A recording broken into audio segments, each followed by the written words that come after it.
본 방송은 iblog.com을 통해서 송출되고 있습니다.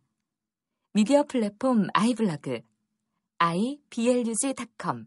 그리고 한번 계속 한번 보죠. 자, 지역과 국가 간의 분업. 자, 애덤 스미스는 분업뿐만이 아니라 자유교육의 필요성을 강조하였다. 자, 여러분 이제 여기서 자, 우리가 이제 분업까지 다뤘을 때는 아까 뭐 이제 우리가 이제 몇 가지 원리 배웠죠. 첫 번째는 보이지 않는 손에 대한 원리 배웠죠. 그리고 이제 분업에 대한 어떤 생산의 어떤 부의 창출에 대한 원리를 배웠고요. 이제 세 번째가 이제 자유교육의 필요성입니다. 자유교육의 필요성. 이건 아까 우리가 처음에 배웠던 그 원리를 확장한 거죠. 그러니까 이제 국가 간의 어떤 분업이죠. 지역과 국가 간의 어떤 분업적 개념에서 자유교육을 준영합니다. 여러분 이제 FTA에 대한 원리가 바로 여기서 적용될 수 있겠죠? 좀 이따 제가 같이 한번 얘기해 볼게요. 자, 이제 핀 얘기로 계속 넘어갈게요. 아무리 핀을 수십만 개를 만들어도요. 그렇죠? 아까 여러분 분업을 통해서 결국은 생각해 보세요. 분업을 통해서 어떤 공장에서 핀을 수십만 개나 만들었어요. 하지만 각종 정부의 규제가 있거나 혹은 뭐죠? 운송 비용의 문제로 팔 수가 없으면 아무 소용이 없죠. 그래서 여러분 무역이 필요한 겁니다. 자, 다시 볼게요. 여러분 운송 비용도 굉장히 중요하죠. 핀을 수십만 개나 만들면 문제는 뭐예요? 자, 핀이 필요한 지역이나 국가가요. 저렇게 멀어요. 바다 건너야. 그죠? 아니면 막 300km, 400km가 넘어요. 이럴 때 여러분 그 핀을요. 이동시키는 그 운송 비용이 굉장히 중요하죠. 만약에 여러분 도로가 제대로 안 뚫려 있다 이러면요. 아무리 싸게 핀을 생산해 봤자 결국은 어때요? 핀이 돌고 돌아서 결국 거기에 도착할 때까지는 굉장히 많은 손을 거치기 때문에 당연히 가격은 상승하게 됩니다. 그럼 여러분 너무 핀이 비싸지겠죠. 여러분 그래서 여러분 그 국가가 발전하기 시작할 때 가장 먼저 닦는 게 바로 이 고속도로나 그렇죠? 해운업이나 그렇죠? 비행기가 굉장히 중요한 거죠. 운송업체가요. 여러분 그래서 가끔 여러분 어때요? 그 철도노조 파업한다, 화물연대 파업한다 할 때 항상 문제가 되는 건요. 일단 시민들의 발이 멈추는 게 것도 있지만 무엇보다 여러분 어때요? 이 물류의 마비가 일어나죠. 그래서 모든 무역에 대한 마비가 일어나면서 실물 경제에 큰 타격을 입힙니다. 그래서 이제 그게 이제 그걸 근거로 이제 어떤 이 파업 자체를 비판하는 분들도 있지만 여러분 어쨌든 결국은 노동자들이 할 수 있는 또 유일한 방안이기도 하죠. 어쨌든 이중적 해석이 가능해요. 자, 따라서 한 공장의 분업뿐만이 아니라 자, 아까 우리가 어때요? 공장 안에서 분업했죠. 근데 이제 이거 여러분 어때요? 이 분업의 범위를 넓히시면 됩니다. 지역 간에도 분업하자라는 거죠. 도시 간에도 분업이 필요하다는 거죠. 자, 각 도시별 전문화죠. 그러니까 각 도시별로 야, 너희 도시에서는 예를 들어 인삼이 많이 나니까 인삼을 확대를 많이 해라. 여러분 괜히 인삼이 잘 나는 그저 동네에다가 야 수박 좀 많이 키워봐 이러면 낭비거든요. 그죠? 수박이 잘 자라는 동네가 있으면 수박이 힘을 쓰고요. 인삼이 잘 자라는 도시가 있으면 인삼이 힘을 쓰고요. 노동력이 넘쳐나는 곳에서 특히 어떤 여러분 광물 같은 거 볼까요? 석탄이 많이 나는 곳에는 어때요? 석탄에 관련된 어떤 공장, 연료에 대한 것들을 더 활용해도 좋을 것 같고요. 철광석이 많이 나면 뭔가 이제 그죠? 제철소 같은 걸 많이 만들어놓는 게 낫겠죠. 그 도시예요. 굳이 철광이 여기서 많이 나는데 제철소가 전혀 엉뚱한 곳에 있으면 그죠? 굉장히 비효율성이 떨어지거든요. 예. 여러분 근데 가장 중요한 예외 사례가 하나 있네요. 한국의 포스코 있죠. 한국의 철광 산업이야말로 바로 이런 경제학의 원리를 무시한 건데 그래도 성공한 케이스입니다. 여러분 남한에는 철광석이 많이 안 나거든요. 우리는 철을 대부분 수입합니다. 철광석을 대부분 수입하는데 그럼에도 불구하고 우리는 철광석 공장을 만들었고요. 포스코를요. 그래서 엄청난 사실은 세계적 수준으로 그죠? 올라섰죠. 이런 어떤 혁신도 가능하다라는 거. 자, 여튼 자 이제는 결국 공장 안에서의 분업뿐만이 아니라 그래서 도시 간에도 전문화가 필요하다. 너는 이거 맞고 너 이 지역은 이거 맞고 더 많은 지역과 상거래를 틀수록 전문 상품을 저렴하게 구입할 수 있게 되기 때문에 그죠? 우리는 지역별 분업도 필요한 거죠. 그래서 여기에는 운송 비용의 절감을 필요로 한다. 실내로 해운업과 항해술의 발달로 무역선의 안전도가 급증함에 따라 상품의 가격도 저렴하게 공급될 수 있다. 여러분 그래서 옛날에는요 해적이 문제였죠. 예, 배를 아무리 운송하는 항해를 그저 열척을 보내도 한 대도 돌아오기 힘들었던 시대가 바로 있었거든요. 해적들이 그죠 싹 다 털어가던가 아니면 이런 풍랑 배가 굉장히 불안했을 때는요 풍랑에서 배가 뒤집히면요 그죠 그때 열심히 만든 거 다 바다로 가라앉아 버리죠. 그래서 여러분 한때 이 무역의 핵심 중에 하나는요. 그래서 여러분 나침반이 굉장히 중요했던 거고요. 그리고 어떤 조선업 어쨌든 배가 튼튼하게 만들어지는 거 그죠. 그리고 해적을 물리칠 수 있도록 군사력 그죠. 배에 무기를 실는 것도 굉장히 중요한 거였죠. 그게 바로 엄청난 이 운송 온성의 어떤 혁신을 가져오게 되고요. 그럼으로써 제품이 아주 저렴하게 그쵸 A 지역에 있는 그 제품 A에서만 생산되는 그 특산품이 B라는 먼 나라에서도 그쵸 먼 도시에서도 사용될 수 있었던 겁니다. 자, 굉장히 여러분 전 되게 짧게 빨리 끝날 줄 알았는데 이거 계속 부대 설명하다 보니까 길어지고 있네요. 네. 자, 만일 영국이 어느 상품을 생산하는데 드는 비용이 같은 상품을 외국에서 수입하는 비용을 초과한다면, 자, 무슨 말이죠? 자, 영국이 어떤 상품을 생산해요. 영국의 사례를 들었네요. 영국이 어떤 상품을 생산하는데 드는 그 비용이요. 그 같은 상품을 외국에서 수입하는 그 비용보다 비싸다라면, 그죠? 그러니까 쉽게 얘기하면 외국에서 수입하는 게 더 싸다는 얘기죠. 그러면 영국은 뭐 하는 게 낫죠? 생산을 중단하고요. 계속 수입하는 게 효과적이죠. 경제학적으로요. 그죠? 괜히 우리가 만들면 비싼데 굳이 뭐하러 그죠? 계속 생산하냐 이거죠. 외국에서 수입하면 되는데. 그래서 여러분 이를 바로 경제학적으로 무역론에서 절대 우위론이 나옵니다. 절대 우위론이라고 얘기를 해요. 자, 예를 들어 영국이 프랑스보다 뭘 잘 만들죠? 양모, 그죠? 양털이죠. 양모 생산력이 있다면 양모 생산 분야에 절대 우위를 점하고 있고요. 그렇다면 프랑스는 양모 산업을 포기하고요. 자신의 절대 우위인 포도주 산업에 집중하는 것이 좋다는 이론입니다. 이 애덤 스미스의 절대 우위론은요, 바로 이 자유무역의 기본입니다. 가장 기본이 되죠. 예. 여러분, 그리고 여러분 논리상으로도 맞죠? 잘하는 걸 하는 게 낫죠. 여러분, 괜히 못하는 거. 영국은 뭐 예를 들어 뭐 포도주를 생산하기도 기후로도 별로 좋지 않은데 굳이 포도주를 어떻게든 국내 생산을 하겠다라고 우기면요, 굉장히 비싸집니다. 포도주가요. 그죠? 그리고 만약에 자유무역에서 프랑스 포도주가 건너오면요, 경쟁이 안 되기 때문에 결국 국내 포도주 산업은 망하게 되죠. 그죠? 그래서 오히려 프랑스가 못하는 거, 프랑스보다 절대적으로 우위에 있는 상품인 양모 산업에 올인하고요. 또 프랑스는 거꾸로 양모 산업에 하면 망하니까, 그죠? 포도주 산업에 올인하는 거죠. 이해가시죠? 한국에서는 어떤 게 있었죠? 사실 여러분 옛날에 한국이요, 바나나가 대표적이었죠. 사실은요. 우리가 그 바나나 국내에서도 바나나를 아마 그 제주도에 생산한다고 했다가 여러분 그게 너무 비싸가지고요. 결국은요 제대로 지금은 자유무역과 함께요 완전히 도태됐죠. 그러니까 제주도에서는 아마 이제 바나나가 안 날 겁니다. 그죠? 수지 타산이 안 맞아요. 그죠? 이미 필리핀이나 이런 데서 워낙 싸게 들어오기 때문에요. 그래서 이게 국내 생산하는 바나나는요 우리나라 인건비가 너무 비싸서 혹은 그 기후적으로도 그리고 뭐 토지 어떤 그 분포적으로도 그렇게 넓지 못하기 때문에 그렇죠. 손해가 더 크죠. 괜히 만들었다가요. 그죠?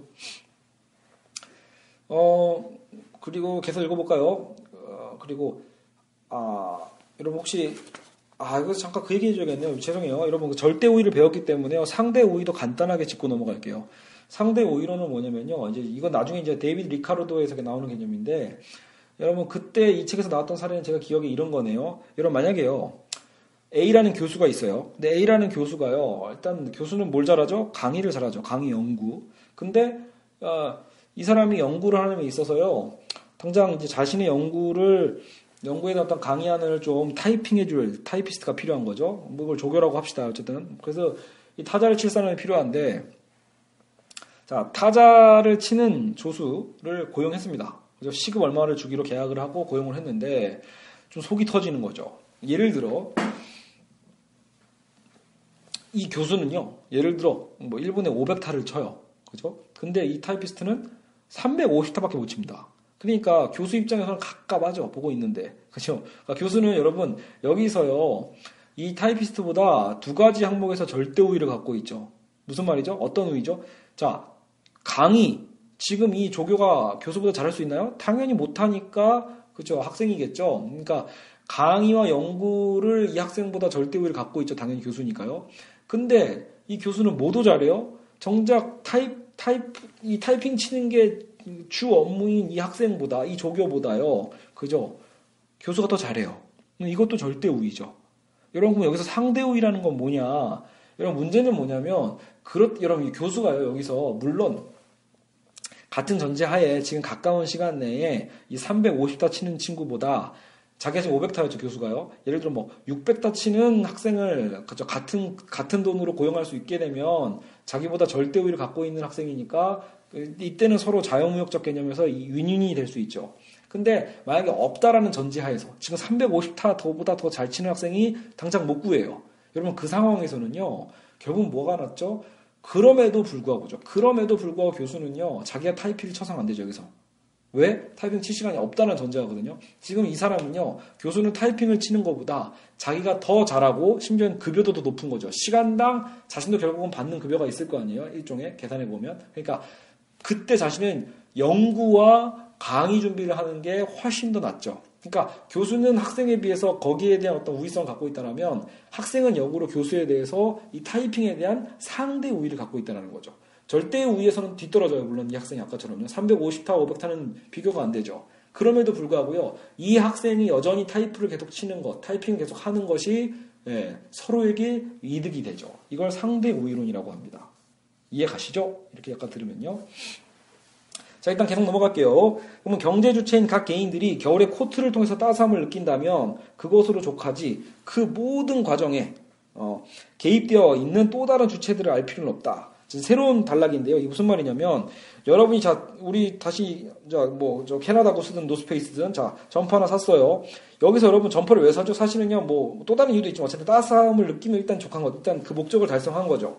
그죠? 설령 베블론이 얘기했던 과시효과를 누린다. 어쨌든 여러분.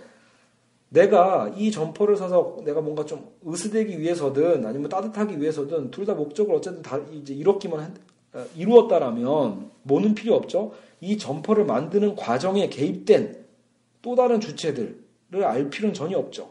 쉽게 얘기하면 여기서 이 노스페이스 잠바가 나에게 오기까지 판매한 그죠? 판매 사장님의 이름을 여러분이 기억할 건가요? 판매 사장님의 얼굴을 기억할 건가요? 점원을 기억할 건가요? 혹은 이 점퍼를 배송한 배송업체를 알 필요도 없고요. 이 점퍼의 디자인을 생산한 디자이너의 얼굴을 알 필요도 없고 이 거위털을 뽑아 만드는 농장을 알 필요도 없죠.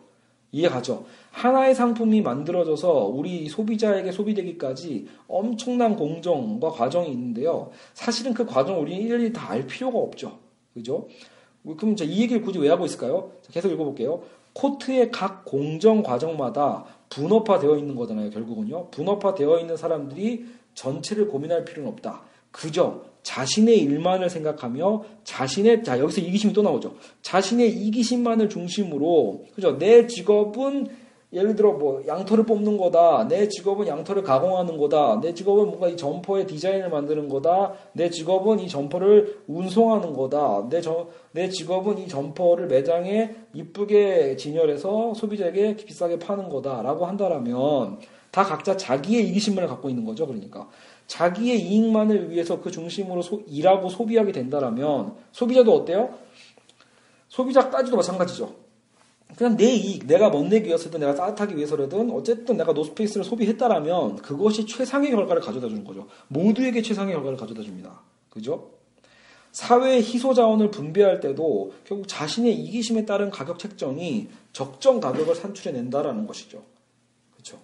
여러분 결국은요. 그러니까 이 애덤 스미스적인 시장론에 의하면요. 여러분 그러니까 노스페이스의 이 가격도요. 적정 가격으로 볼 수 있어요. 물론 거기에는요. 보이지 않는 어떤 우리의 과시욕구가 들어가 있으니까 또 다른 논쟁거리는 될 수 있지만 여하간 여러분 그 시장의 원리는 맞다라는 거죠. 수요와 공급의 원리. 여러분 심지어 어이없다라고 생각하는 이 캐나다 구스도 마찬가지 아닐까요? 한국의 소비자가 봉이든 어쨌든 간에 한국의 소비자들은 수요자들이죠. 결국은 어때요? 원하잖아요. 원하니까 팔리는 거거든요. 만약에 우리가 전체적인 분위기가요. 야 캐나다 구스 그걸 그 돈에 사냐? 아우 미친놈들. 그죠? 아우 병신들. 이런 분위기가요. 사회 전반적으로 흐르고 있더라면요. 캐나다 구스의 가격은요. 당장 떨어집니다.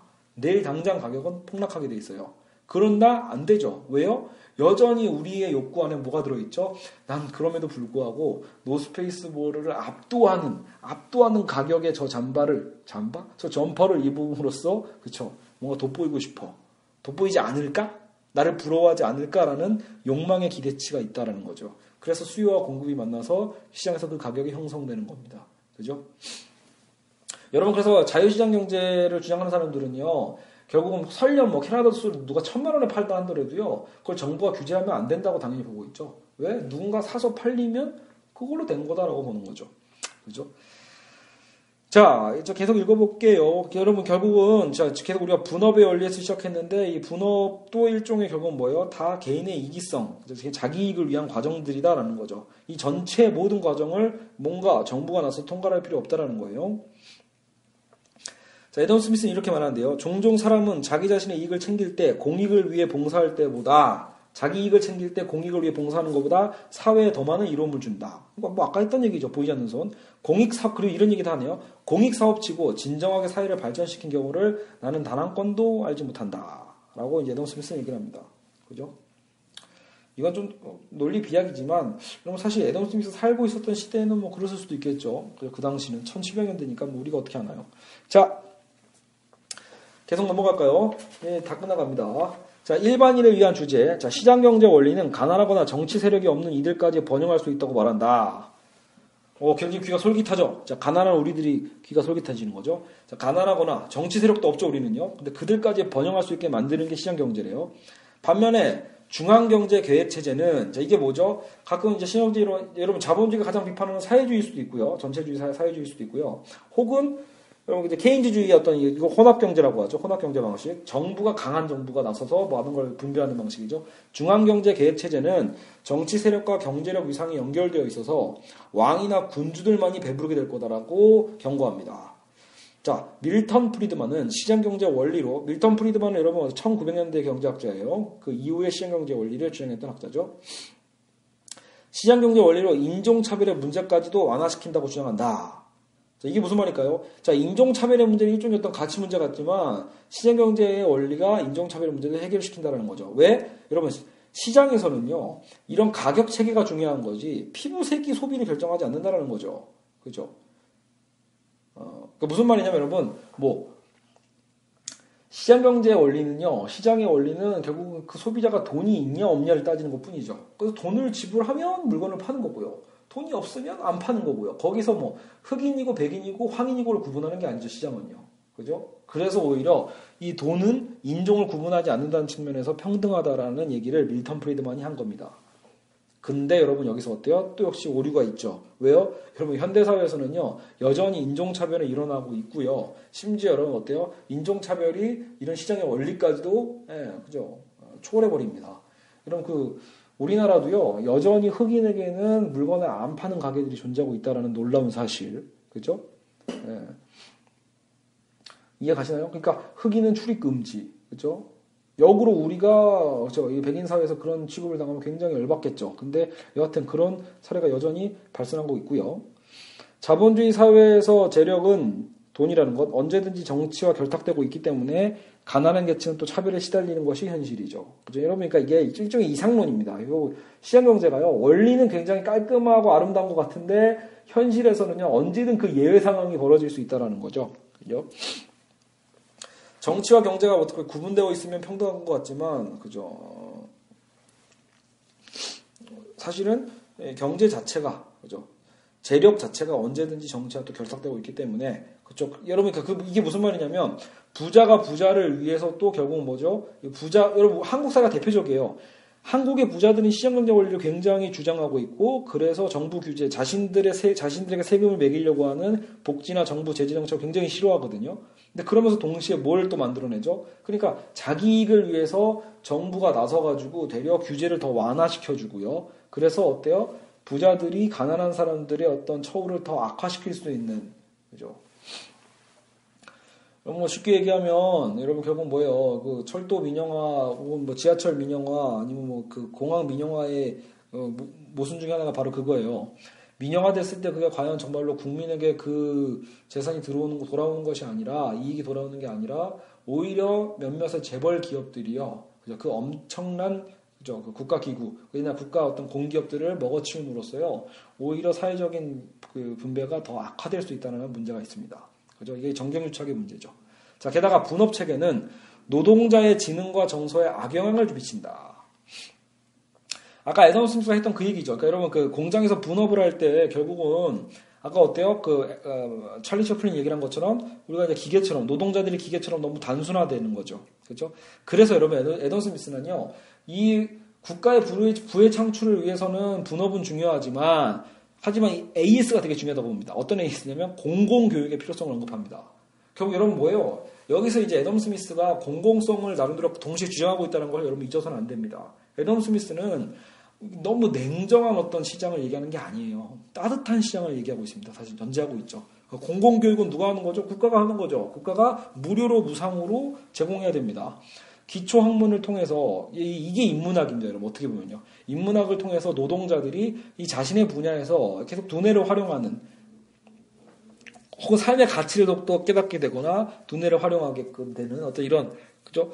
일종의 위로가 될 수 있을까요? 네, 어떤 삶의 가치를 찾을 수 있게끔 자꾸 도와줘야 된다는 거죠. 그러니까 여러분 직업이 설령 여러분 이렇게 생각하시면 돼요. 설령 하루 종일 8시간 동안 직업은 단순 직업일지 모르겠지만 노동일지 모르겠지만 여러분 나머지 시간에 내가 그렇게 일한 만큼 아주 만족스러운 급여를 받을 수 있다라면 나머지 여가 시간을요 자기를 위해서 훨씬 더 즐겁게 투자할 수 있죠. 이해 가시나요, 여러분? 그러니까 여러분 설령 오늘날 자본주의 사회도 마찬가지예요. 자기 직업이 다 적성에 안 맞을 수도 있습니다. 그죠? 자기가 못 찾은 걸 수도 있잖아요. 그러니까 자기 적성에 안 맞는 직업, 굉장히 괴로운 일을 하는 사람들이 많이 있습니다. 하지만 중요한 건요, 그 사회가 자기 적성에도 안 맞는 직업의 일을 하루에 자는 시간 빼고 14시간 일한다. 이러면 여러분 사람이 살 맛이 나나요? 죽고 싶겠죠, 사실은요. 왜 사나 싶겠죠. 그렇게 돈 벌어서 뭐 하겠어요. 그런데 만약에 법정으로 정해져 있으니까 여러분 그게 규제인 거죠. 그래서 8시간 이상은 노동하지 못하게끔 되어 있는 겁니다. 사람이 8시간 이상 일하면 굉장히 힘들어지고 굉장히 피로해져서 단순 노동하다가 손가락이 잘릴 수도 있잖아요. 그렇죠. 굉장히 위험한 작업들이 많으니까요. 여러분, 그러니까 외국인 노동자들이 한국에 와서 왜 이렇게 많이 손가락이 잘리나요? 그러니까 왜 이렇게 손목이 많이 잘리나요? 그렇죠. 위험한 일을 하고 있는데 그 위험한 일조차 너무나 적은 임금으로 너무나 많은 시간을 노동시키기 때문입니다. 그러니까 졸린 거죠, 당연히. 노동 효율성이 떨어지죠. 그렇죠? 애덤 스미스는 이런 세상을 꿈꾼 게 아닙니다. 여러분, 그러니까 다시 보세요. 여러분, 자본가가요, 자신의 이익을 극대화시키려면요, 아까처럼 노동 시간을 최대화시키면서도 급여를 최소화시키면 되거든요. 그래서 강제로 노동시킬 수 있으면 되는 거죠. 그게 누구에게 이익이죠? 자본가 홀로에겐 이득입니다. 본인의 이기심이죠. 근데 애덤 스미스가 얘기한 건 바로 뭐예요? 바로 이 노동자의 어떤 노동시간, 그리고 공공교육, 이걸 전제로 하고 있다는 거죠. 이해 가시나요? 그러니까 무슨 말이냐면 애덤 스미스의 이기심은요, 결국은요, 이런 극대화된 그렇죠? 여러분 진짜 어떤 이 도덕적 이기심이라기보다는요, 그러니까 말 그대로 자유경쟁 시장에서 자기 이익을 추구한다는 개념 정도로 해석하시면 됩니다. 너무 강한 인간의 정말 그 악함 있죠. 악함으로 해석하면 안 됩니다. 이 이기심은 악한 게 아닙니다, 여러분. 악함으로 해석하시면 안 되고요. 오히려 이미 인격적 선에 대한 인간의 어떤 공공성을 이미 전제하고 있는 이기성이라고 보시면 됩니다. 그죠? 그러니까 이미 정해진 틀 안에서 8시간 내에서 혹은 여러분 뭐죠? 최저임금이라는 게 존재하잖아요. 혹은 생활임금, 적정임금을 만약에 지키는 선 안에서 각자의 그 선을 지키는 선 안에서 서로의 어떤 이기심을 위해서 노력한다면 그땐 모두에게 좋은 거죠. 그렇죠? 그래서 노동자도 남은 여가 시간 동안 충분히 본인이 하고 싶었던 오락이 됐든 간에 여행이 됐든 혹은 독서가 됐든 그런 여가 시간을 즐길 수 있게 되면 다시 그 단순 노동 시간을 충분히 버티고 충분히 용납할 수 있는 그런 시간이 되겠죠. 여러분, 바로 사회의 국가가 바로 준비해야 될 건 바로 이러한 사회적 구조겠죠. 근데 여러분 지금 한국 사회는 어떻죠? 그게 안 되고 있잖아요. 그렇죠? 수많은 사람들이 너도 슬금슬금 8시간 이상을 노동하고 있고요. 그 8시간 이상 노동에 대해서 제대로 수당과 급여를 받고 있지도 못하고요. 그죠? 그러면서 점점 지쳐가고 있고 그리고 적성에도 안 맞는 직종이기도 하고요. 그죠? 굉장히 우리는 지금 한국의 수준은요. 그러니까 애덤 스미스인 1700년대의 수준, 그죠? 아직도 한참 못 미치는 그런 상황이라 볼 수 있습니다. 그리고 국부론을 정리하자면 애덤 스미스는 노동을 경제 성장의 원동력으로 보았다. 그죠? 그러니까 이게 노동 가치설이라고 하는데 경제 성장의 핵심은 결국은 노동에서 나온다라는 거예요. 이 원동력은 노동력의 공급이 증가하거나 노동이 분화되거나 신기술의 도입으로 노동력의 질적 향상이 이루어질 때 이제 가속화된다라는 거죠. 속도가 빨라진다. 자유로운 상거래의 확산은 경제 성장을 또 끌어내고요. 그러니까 자유로운 상거래가 바로 이런 노동의 어떤 가치를 더욱더 확산시켜주는 거죠. 여기서 가장 중요한 소득은 일반 서민들의 생활 수준이 높아질 수 있다는 것이다. 그래서 자유로운 상거래도 여러분 결국 뭘 전제하는 거죠? 모두의 이익을 전제하고 있다고 볼 수 있습니다. 그렇죠? 그러니까 여러분 애덤 스미스가 꿈꾼 세상은요, 모두가 잘 사는 세상일 수도 있어요. 결과적으로 보면요. 그죠? 그러니까 이타성을 주장하지 않았다라고 해서 여러분 철저한 악함과 나만 잘 살다는 이기성을 주장한 학자라고 오해하시면 큰일 납니다. 그래서 애덤 스미스는 철저하게 도덕적 사회를 꿈꾸고 있었다라는 겁니다. 자, 정책과 실행에 대한 이제 파트인데요. 이게 마무리죠. 그래서 국내 무역과 국제 무역에 대한 개념을 한번 볼게요. 자, 국내 상업 제한 규정이라는 이제 파트인데요. 애덤 스미스의 이론과는 달리 시장에서는 적정 이윤이 아닌 과도한 초과 이윤을 획득하는 상인들이 존재했다. 그렇죠. 애덤 스미스도 여러분 어때요? 이미 알고 있어요. 이미 애덤 스미스의 시대 때도요. 애덤 스미스의 그 이론과 달리 시장에서 약간 그 적정 이윤이 있죠. 모두가 경쟁해서요. 무한 경쟁 시장이죠. 모두가 경쟁을 해서 상인들이 그러니까 산업 판매자들이 자꾸 판매 가격을 낮추게 되고 결국 소비자에게도 이득이 돌아가는 이런 거죠. 근데 그 적정 이윤이 아니라 과도한 초과 이윤을 획득하는 상인들이 존재하고 있었겠죠. 그 이유로 첫째는 자연 독점입니다. 자연 독점이 뭘까요? 수익성이 좋다는 걸 알면서도 시장에 뛰어들 수 없는 경우가 자연 독점이죠. 여러분 그 대표적인 게 뭐죠? 그게 철도입니다, 여러분.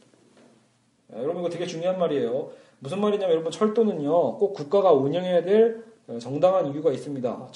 철도를 여러분 철도는 수익성이 있는 사업이죠. 국민들이 많이 이용하는 거니까요. 지하철도 마찬가지고. 근데 여러분 그거를 민간에 맡기게 되면요. 여러분 그 노선이요. 무한정 늘어날 수도 있고요. 그렇죠? 그리고 이 무한 경쟁에 의해서요. 오히려 되려 그래서 서비스가 낮아질 수 있는 거죠. 그러니까 비효율적인 거죠. 여러분 철도가 여러분 자 회사별로 철도를 다 깔아야 된다라면 그거는 여러분 국가가 쑥대밭 나겠죠.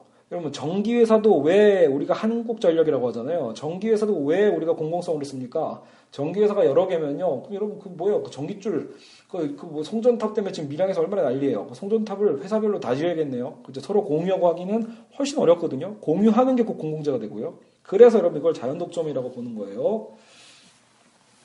자, 여하튼 수익성이 좋다는 걸 알면서도 시장에 뛰어들 수 없는 게 그 자연독점. 그래서 특히 여러분 자연산 포도주나 커피는 일정 환경에서만 가능하기 때문에 시장이 더 이상 확대될 수도 없고요. 따라서 고이윤을 창출할 수 있는 좋은 산업이죠. 여러분, 그러니까 실제로 여러분 커피가 한국에는 잘 안 나죠. 커피가 생산되는 최근에 유행하고 있는데 우리 그런 기후가 있고요. 그런 고산지대에서 잘 자라죠. 커피는요. 일종의 어떤 여기 독점까지는 아니더라도 커피 지대라는 건 존재하니까 거기서는 좋은 양질의 커피가 싸게 생산되죠. 포도주도 아까처럼 프랑스처럼 그런 기후를 갖고 있는 나라가 잘 되고요. 자, 두 번째, 상인들의 비도덕성을 보여주는 담합의 문제가 또 있습니다. 이건 이제 부정적 문제죠. 상인들의 비도덕성. 우리나라 뭘 보면 이러면 아이스크림 보면 아시죠? 그쵸, 아이스크림 맨날 담합하죠. 그죠? 그 맨날 과징금 먹는데 여러분 이게 아쉽죠. 과징금 문제는 저는 이게 문제라고 봐요. 아이스크림 그 가격은 올라도요 내리진 않죠. 여러분 과징금은 뭐냐면요, 얘네들이 1,000원에서 1,500원으로 부당하게 올렸을 때 그러면 개당 500원의 판매 가격을 더해서 대략적으로 국가가 이 기업들에게 벌금을 때리는 거거든요. 문제는 뭐냐면 그 과징금을 때렸다고 하면 기업은 타격을 받지만 문제는 뭐죠? 소비자들은 앞으로도 여전히 부당한 그 가격인 1,500원으로 계속 사 먹는다라는 거. 저는 이게 이해가 안 가더라고요. 그죠? 국가가 오히려 과징금을 때리면서요, 정정을 해야죠. 가격 정정을 해야죠. 소비자만 죽을 맛입니다. 그래서요. 괜히, 여러분, 결국 국가는 과징금을 때림으로써 정작 그 과징금 수익을 얻게 되는데, 그게 당장 소비자, 그 아이스크림을 먹은 소비자에겐 돌아가지 않죠. 네, 그런 문제가 좀 있어요. 자, 어쨌든 담합의 문제 계속 읽을게요. 상인들이 모여서 가격을 모의합니다. 그 비정상적인 이윤을 남길 수 있는 체제를 얘기하죠. 정부가 특정 상인들에게 매수되어 각종 규제를 쏟아내며 일정 독점을 보호해준다면 시장의 체제가 파괴되는 것이다. 중세의 길드 제도가 바로 그러한 예이다. 그죠? 당시 영국 빈민법 또한 그렇다. 빈민들의 거주지 제한이라는 것, 노동력의 분배를 인위적으로 막게 돼서 이러한 애덤 스미스의 독점 반대의 의견을 적용하여 독점 방지법이 강하게 시행되었는데 신자유주의가 성행하면서 독점 방지가 오히려 악영향을 준다는 반론도 제기되고 있다. 그럼 결국 무슨 말이냐면 영국의 빈민법이라는 게 빈민들을 함부로 다른 빈민들이니까 여러분 빈민은 뭐예요? 지금과 좀 시각이 달라요. 예전 영국 1605년인가 그럴 거예요. 영국 빈민법이 통과되었을 때요. 이 빈민들을 다시 재활시킨다라고 할 때도요, 이 빈민에 대한 시각은 일단은 굉장히 뭔가 이게 천박한 시선으로 본 거죠. 이들의 어떤 게으름을 가난의 원인으로 판단하고요. 막 이랬거든요. 여러분, 지금은, 여러분, 이러면 큰일 납니다. 지금은 저소득층을 이렇게 보는 게 아니죠. 사회 구조의 어떤 문제의 원인으로도 두고 있거든요. 근데 이 당시는 빈민에 대한 원인을 굉장히 개인의 탓으로 많이 돌렸기 때문에요. 그래서 이 빈민들이 어디 돌아다니는 걸 좋아하지 않았어요. 그죠? 그래서 다른 지역에 함부로 못 돌아다니게 했는데, 애덤 스미스는 이걸 비판한 겁니다. 왜냐하면, 빈민들이만큼 이 노동력을 필요로 하는 동네가 또 있을 거 아니에요. 그러니까 그 거주지를 제한하지 않아야 아까 우리 자유무역과 똑같습니다. 물건도 자유롭게 무역하듯이 인간의 노동력도 자유롭게 이동하면서 일할 수 있을 때 그건 가장 저렴한 상품을 생산할 수 있게 되는 거죠. 여러분 이거 사실은요 비민법이 아니어도 오늘날도 마찬가지예요. 국가별로 여러분 어떻죠? 노동력이 함부로 이전 못하죠. 우리가 어때요? 다른 나라 가서 함부로 노동할 수 없죠. 그죠? 여러분 그거 왜 워킹 비자 같은 거 그러니까 굉장히 여러분 규제가 있잖아요. 함부로 막 그 국가에서 딴 나라 가서 일하고 이런 거에 대해서 금지되어 있거든요. 그러니까 그런 게 사실은 뭐다? 애덤 스미스가 보기에는 부정적인 현상이라고 보는 거겠죠. 그러니까 저렴한 인건비의 노동자가 다른 비싼 인건비 노동자로 가게 되면 실제로 그 상품 자체는 가격 경쟁력을 갖게 되는 거거든요. 그럼에도 불구하고 왜 막는 걸까요? 예, 이미 예측하셨겠지만 그렇죠. 인건비 비싼 국가는 결국 자국민이잖아요. 자국민이 곧 실업자가 될 위험성에 빠지게 되겠죠. 혹은 자국민이 실업자는 안 되더라도 자국민의 현재 급여가 낮아지는 거죠. 여러분 예를 들어 인도의 노동자들이 정말 한국에 많이 들어와 버리면요, 그렇죠? 정말 대규모로 들어오게 된다면 한국의 노동 그 월급 급여는요 상당히 깎이게 되겠죠. 여러분 이거 실제로 일종의 딜레마거든요. 굉장히 큰 위험성이 있어요.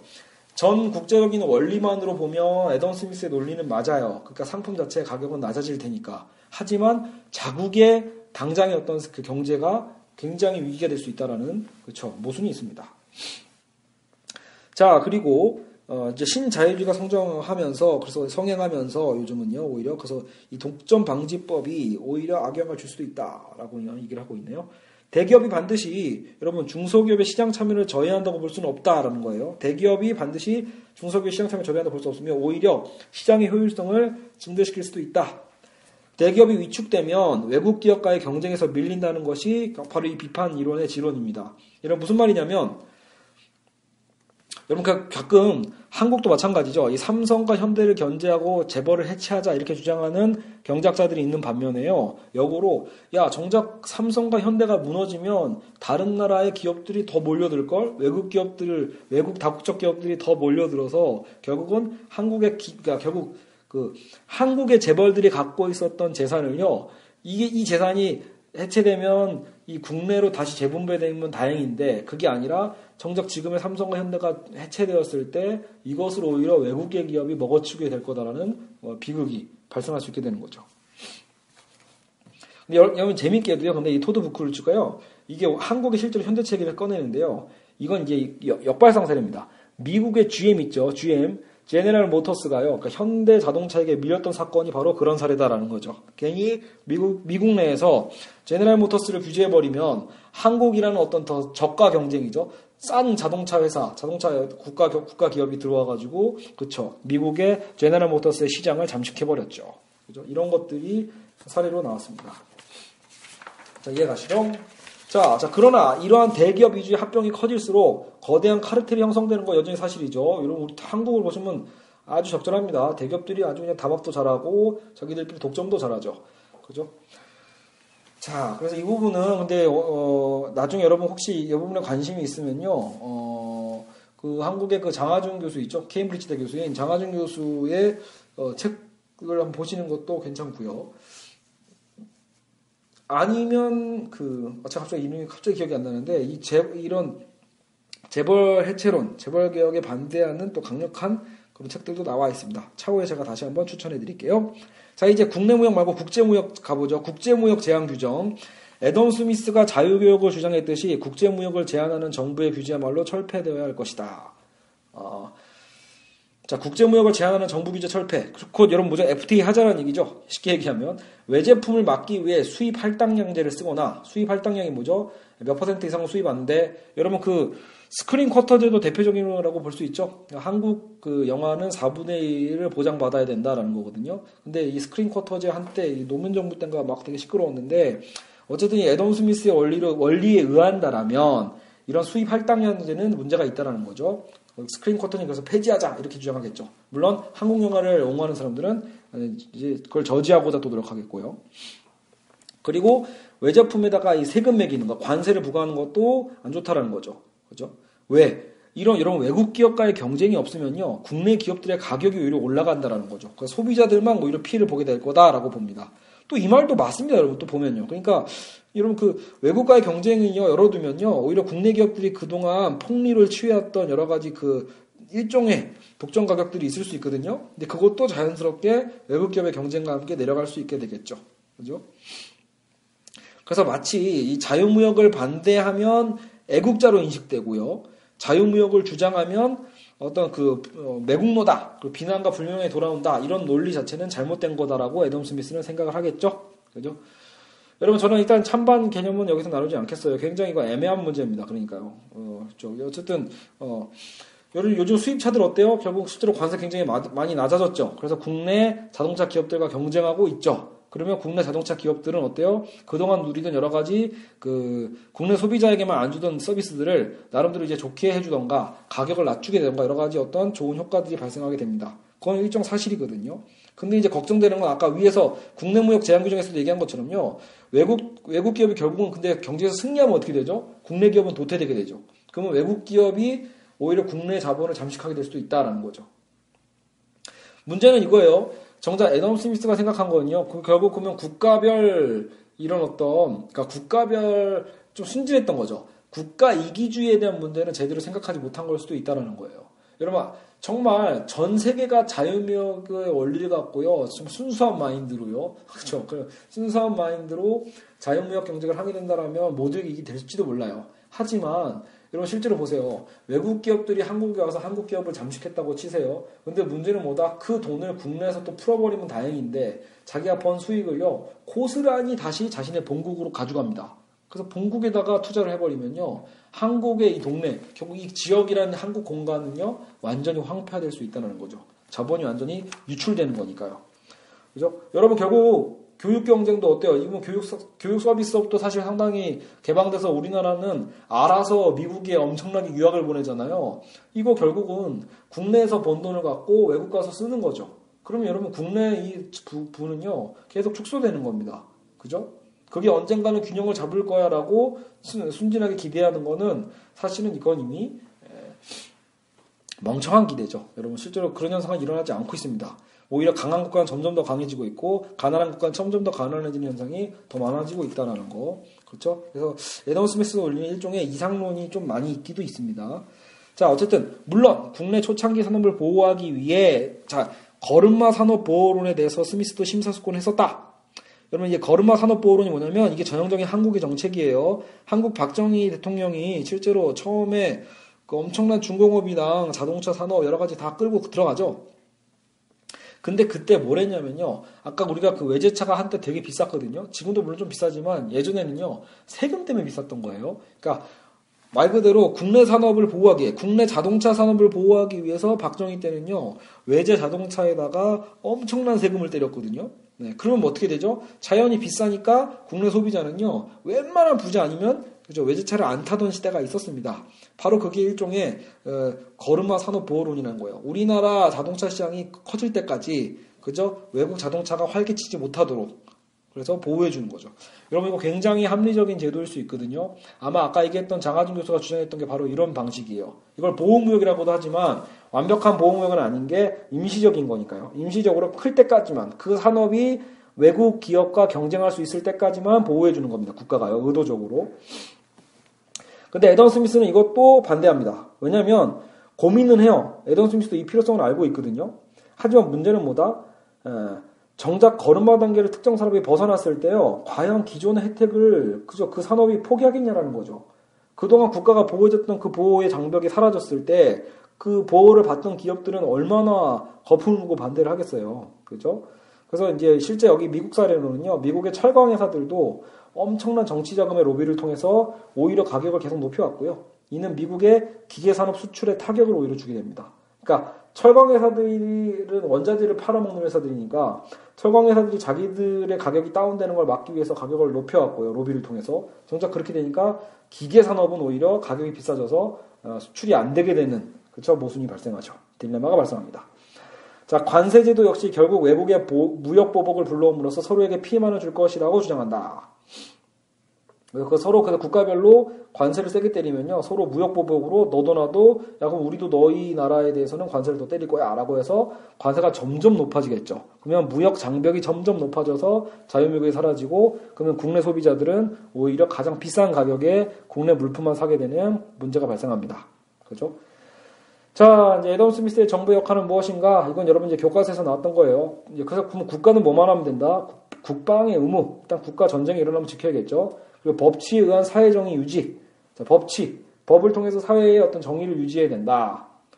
잘 생각해보면 여러분 어때요? 우리나라처럼 군부 독재 그런 국가들은요, 이 법치에 의한 사회정의 유지가 거의 안 된 경우가 많죠. 최근에 영화 변호인 보시면 알겠지만 법이 오히려 권력의 편에 들어서 사회정의를 해치는 경우가 굉장히 많이 있습니다. 이런 것들은 빨리 개선될 필요가 있죠. 세 번째, 도로, 교량, 교육 등의 공공시설과 제도 관리를 통한 군주의 존엄성 확립. 이 당시는 이제 왕이 있었던 시대니까 군주란 말을 썼는데, 여러분 이 세 번째가 근데 은근히 좀 중요한 게요. 도로, 교량, 교육이라는 거 다 공공재거든요. 그러니까 여러분 자유시장 경제라고 해서 자꾸 공공재가 무조건 민영화해야 된다라고 하는 주장은 상당히 잘못됐다라는 거 꼭 알아두실 필요 있습니다. 여러분 국방도 민영화하자고 주장할 사람 우리나라에 있을까요? 거의 없죠. 그죠? 근데 여러분 미국은요 이미 국방도 민영화되고 있습니다. 예. 여러분 군수업체뿐만이 아니라요. 여러분 그 용병업체가 따로 있어요. 외국은요. 그래서 전쟁 나면요. 예, 용병을 보냅니다. 그것도 역시 문제가 되거든요. 국가 애국심이나 여러 가지 문제에 있어서요. 이건 나중에 우리가 샌델의 정의란 무엇인가 할 때 한번 다뤄보죠. 그래서 여러분 항상 민영화 논의는요 굉장히 예민한 문제인데 이걸 꼭 무턱대고 효율성의 논리, 경제학의 논리만을 갖고 무조건 민영화시키자는 주장은 상당히 위험할 수 있다는 얘기를 해드리고 싶네요. 자, 이제 거의 다 마쳤습니다. 이제 마지막 파트는 자 애덤 스미스는요 결국 그렇게 해서 이제 평생을요 역시 연구하다가 그렇게 잘 조용히 죽고요 했는데 1980년대 여러분 결국은요 애덤 스미스가 다시 각광받았습니다. 그게 뭐냐면 여러분 1979년과 81년은 대처리즘과 레이거노믹스인데요. 특히 미국의 레이건 대통령이 당선될 때 애덤 스미스의 레이건 그렇죠? 행정부 팀이 다 모두 애덤 스미스의 어떤 그 얼굴이 들어간 넥타이를 상징적으로 메고 있었다고 했었죠. 그러니까 여러분 그게 뭐냐면 결국 이런 거겠죠. 애덤 스미스는 아까 제가 얘기했듯이 굉장히 도덕적인 인간이었다는 걸 여러분 꼭 기억해 두세요. 그리고 그가 원했던 사회도 어떻게 보면 도덕적인 그렇죠. 경제 사회였을 거예요. 그럼에도 불구하고 레이건 대통령 이후로는요. 미국의 사회는요. 철저하게 자본화됩니다. 그러니까 철저하게 시장 중심의 논리로 가면서 애덤 스미스의 이론을 받아들이되 정작 애덤 스미스의 도덕 이론은 받아들이지 않았다라는 거 여러분 이건 꼭 기억해 두십시오. 이거는 웬만한 경제 원론에서 잘 안 나옵니다. 제가 웬만한 경제 원론 수업 경제에 다 들어봤지만 보통 여러분 경제학 교수님들 같은 경우는 더더욱이 이런 어떤 애덤 스미스의 도덕 철학에 대한 부분은 별로 신경 안 쓰시거든요. 그래서 특히 한국에는 미국에서 유학하신 경제학자들이 더 많기 때문에요. 더더욱 그럴 수 있습니다. 그래서 애덤 스미스는요. 애덤 스미스가 원래 추구했던 경제 이론과 달리 오히려 제가 보기엔 1980년대 이후에 이건 신자유주의 경제학이라고도 보고요. 이런 정치적 신자유주의의 물결 속에서요. 저는 애덤 스미스의 이론이요. 오히려 너무 오용된 게 아닌가. 그렇죠? 애덤 스미스는 너무 억울하지 않을까 이런 생각을 해봅니다. 어쨌든 그 후 1980년대 이후로요. 어쨌든 미국의 어떤 정부 재정은 엄청나게 줄어들게 되고 사회복지 제도도 많이 없어지고요. 가격 규제는 완화되고 부자들은 점점 더 감세 정책에 의해서 재산을 축적하게 되는 빈부격차의 문제가 발생하게 됩니다. 그죠? 2008년에 어떤 이제 세계 경제 위기도 결국 여러분 그런 어떤 탐욕의 논리가 돌고 있다는 거거든요.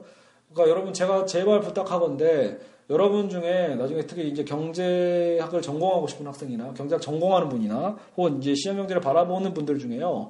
여러분 시장 경제의 논리를요 너무 그 애덤 스미스의 이론을 이해했다고 해서 이걸 너무 고스란히 그대로 적용하려고 하지 마시고요. 애덤 스미스가 추구했던 그 마음도 여러분 이해하시고요. 왜 무슨 말이냐? 제가 보기엔 애덤 스미스의 이론은 살아있대 이 정신이 죽어버리는 바람에 정작 지금 그것을 받아들이는 신자유주의론자들은요. 뭐가 없다? 여러분 도덕성이 없다 보니까 탐욕적이다라는 거죠. 여러분 이기심과 악함은 다르다라는 거 꼭 기억해 두십시오. 탐욕만을 갖고 있는 애덤 스미스의 논리는요. 세계의 빈부격차를 더 강화시키고 있다는 거 잊지 마십시오. 애덤 스미스는 결코 빈부격차를 원한 사람이 아닙니다. 아시겠죠? 자, 오늘 죽은 경제학자의 살아있는 아이디어 무려 87분 1시간 반을 소모했네요. 예, 여러분 어떻게 좀 재밌게 들었는지 모르겠어요. 예, 제가 지금 밥도 안 먹고 그죠? 녹음을 하느라 사실 저도 힘이 없어서 어떻게 잘 들렸는지 모르겠습니다. 여러분 어쨌든 앞으로 다음 시간에는요. 그래서 이제 케인즈를 다뤄보겠습니다.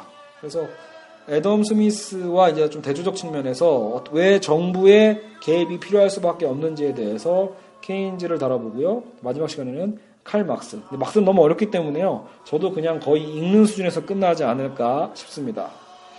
네, 여러분 수고하셨습니다. 지금 나오는 음악은 앤드류 로이드 웨버의 오페라 유령이죠. 그래서 더 뮤직 오브 나이트라는 거네요. 그래서 저도 최근에 이걸 다시 봤는데 이 곡이 되게 좋더라고요. 네, 여러분도 생각나실 때 한번 찾아 들으시기 바랍니다. 보시는 게 더 좋을 거고요. 네, 그럼 여러분 수고하셨습니다.